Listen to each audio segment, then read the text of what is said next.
fires you up about Big Ten play? Sure. Yeah, I mean, it's the most competitive possible football we can play, and it's all about toughness, all about running the ball, stopping the run. So, it's really the best part about football. As a linebacker, what do you enjoy about stopping the run, especially? I mean, I love when our defense can swarm to the ball. That's probably the most fun thing when you make a TFL or something like that, and you got 11 halves to the ball, and that's just the most rewarding part about defense and about linebacker especially. Cody, Jim Knowles talked about not naming a defensive player of the game from the Marshall game. Just how did the defense respond to that? Your team captain, how do you build off of that? Yeah, I mean, we have standards. We want to hold ourselves to the highest standard, and I'll stand behind anything Coach Knowles says. And we didn't feel like we had someone that separated themselves, and that's what we want. We want guys to be able to separate themselves and make big plays, and we just know our standard is higher, and we can play better at all times. So we're just striving to play better every game. One of the things with that game, obviously, you're facing a mobile, dual threat quarterback with stress the defense. You got another one this week with Aiden Childs in Michigan State. Do you feel like that was a good test to see that and going into this week? Yeah, we definitely learned a lot of things, and just how to go forward. And it's always a challenge playing running quarterback. So we're just preparing and doing the best we can in practice, and to have that intensity, have that good look in practice to be prepared for it. Yeah, Cody, the last 2 years you've obviously had a prominent non-conference opponent in Notre Dame. This is kind of your first real Big Ten test here. Have you noticed sort of a ramp up in practice? Yeah, I mean, there's always a little ramp up for Big Ten ball, but we've been prepared. We've been preparing to play the best teams no matter what. Every week it's a grind for us. So, nothing's crazy happening right now. Our goals are still the goals, and our work ethic is still the same work ethic. We're just trying to get better and know our opponent. We've seen a lot of freshmen get some playing time these first 3 games and have an impact instantly, and that doesn't happen if they don't lose their black stripe. So can you take me through kind of what that means for this program and kind of what it meant for you to lose your black stripe? Yeah, I mean, it's really that welcome to the brotherhood, really, and it's hard to understand that until you actually get there and get to that point in your career. I remember I got mine off in the middle of COVID in a scout uniform, and it was one of the best days of my life because I felt like I'd earned that respect from my teammates and my coaches.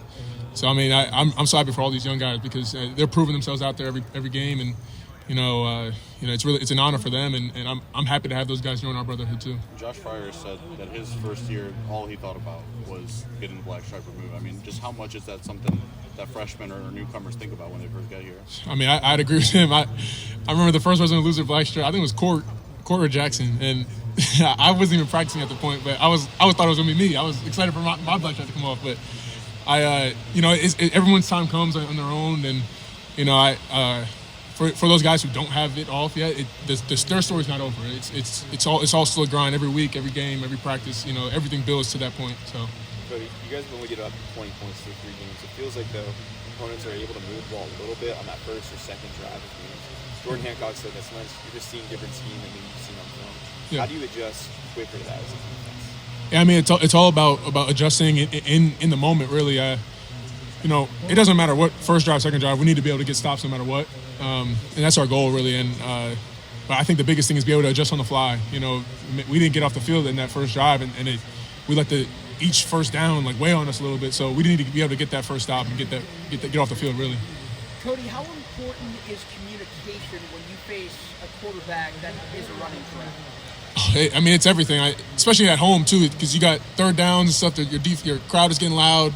So everyone has to be on the same page no matter what. And, I mean, that's what we practice. We do during practice. We're trying to give the hardest looks now so we can win the game. We can really make a big play. That's an interesting point you bring up about the home crowd. Obviously, that's a lot of the questions about the away crowd and how you manage when a team's driving on you. But what are the challenges? What are the benefits of having that home crowd on you guys as a linebacking group? Yeah, I mean, definitely the advantage is getting loud for the offense too. I mean, that's the best part about it. But I mean, now with the green dots and everything, sometimes it gets hard to communicate. So that just means our practices have to be more detailed and be prepared for that loud noise to come out. And I mean, it's a challenge, but it's good. We need that noise because it throws off the offense a little bit. Yeah. I think Coach Knowles was talking about switching between you and Sonny with the green dot at times, maybe game by game. How has that been, and where do you feel like you're at with that communication system? I mean, yeah, we're good. I mean, it's really the challenge of the EQ guys. They're the ones changing them, but it's really just based on what personnel we're thinking for each drive and whatever game. It's not really a big rhyme or reason for that. I just think they want to switch it. So we're both well versed in being able to communicate with the green dot. Coach, can we ask Coach Knowles about that? He seems like disinterested in the defensive communication at home. Like, it doesn't seem like it's that important to him. Is it important to you guys? Are you seeing value for it, or is he downplaying that to you all as well? Well, I think he probably understands that there's alternatives and ways to get around it.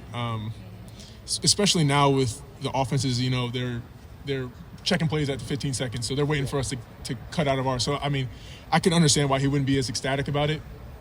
I think the difference in the NFL really is that those hashes are closer, so they're huddling every play on defense, whereas we can't really huddle every play on offense or in college. So, I mean, I understand that, but it's a little frustrating. Cody, as a guy who's been a linebacker for a while now and certainly played a lot of football there, what have your thoughts been about Sonny and how he's transitioning to the spot? I guess what have you told him to kind of help him make that transition instead of?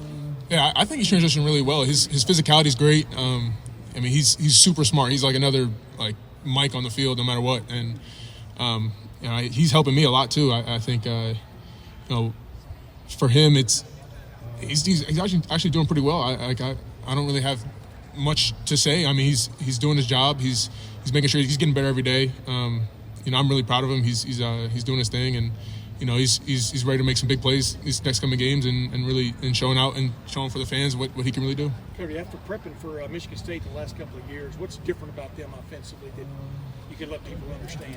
Oh yeah, I mean they quarterback's good. He's athletic. He can make plays out of nothing, and really. I mean, we have to understand that it's a new OC. It's really a new team. So the way we're preparing is seeing what they've done and see these past couple of weeks and taking what we know and applying it and really just being ready for anything. Stone Earl, the quarterback last week, had pretty good success, at least early, running the ball, catching you guys off. Aiden Childs can run extremely well. Yeah.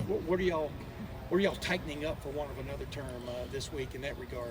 I mean, we're just always aware of our issues. We know that last week we had a couple issues with that, just having a quarterback who's a little bit mobile. So we're just trying to refocus. It is always about us. So we're just trying to figure out what we need to do and have the best game plan. And the coaches are on that all the time. What are some things that Caleb Downs does now you've seen him through 3 games that maybe just a natural viewer doesn't see the first time watching the game? I mean, I don't think people can really understand how smart of a player he is. For such a young player, he's like another coach on that field. So, when he communicates, he sees plays before they happen. So, I mean, it's just great to have him back there. Cody, what does a road game routine look like for you? I mean, I try to keep everything the same. It's just leaving a little bit earlier during that Friday. Just getting a lot of treatment, getting a lot of stuff mentally ready, and especially because a night game is going to be a lot. You get a lot of rest, but you got to be constantly going through your stuff every single minute you got. You can't waste any time. After being here for several years, is the only really big difference is that you're, instead of taking a 10-minute, 15-minute bus ride, you're taking an hour plane ride? I mean, does everything else pretty much stay the same at the hotel? Yeah. I think the coaches do a good job of trying to make everything uniform for us because, we want to control what we can control, and anything else that we can't control doesn't matter. And that's really important because then you start thinking about other things, and the main goal is to be focused, be ready to go for Saturday. What is the difference between the last 3 weeks in Big Ten football, if you had to explain to somebody who just landed? I mean, Big Ten. I'd say Big Ten football is all about toughness. No matter who you're playing, no matter who's coming around, you got to be able to stop the run the ball. And we're prepared for that. We've been preparing for that all year, all camp, all preseason, all this part of the season too. So, that's going to be the decider in the game, and it's our goal to dominate that. Cody, when you're wearing the green dot helmet one game and you're not wearing it the next, is it an adjustment to go back to not having that in your ear? Not really. I mean, the way we practice, we have to communicate no matter what. Like it's not a one thing that the guy who has the green dot's the only one saying something. Like everyone's talking, everyone's got to be able to get calls out to everybody. So it's not really a huge deal to not have it or to have it. It's really just be able to communicate effectively. Cody, thank you. Thanks, man. Appreciate it. He thought you were doing it.